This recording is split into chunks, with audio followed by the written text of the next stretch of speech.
दरम्यान उपमुख्यमंत्री अजित पवारांनीही पाणी टंचाईवर भाष्य केलंय। लेकी बाळींना 1-2 अपत्यावर थांबायला सांगा, नाहीतर भविष्यात पाणी समस्या आणखी गंभीर होईल, असं अजित पवार म्हणालेत।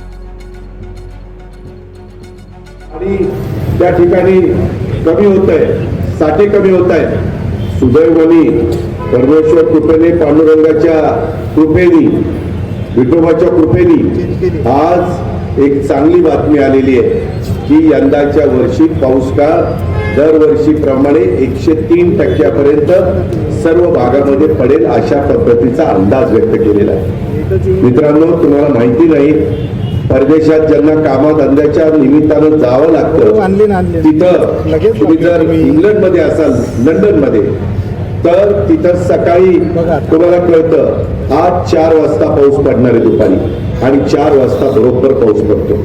त्यावेळेस ती लोक बरोबर छत्री किंवा रेनकोट घेऊन बाहेर पडतात।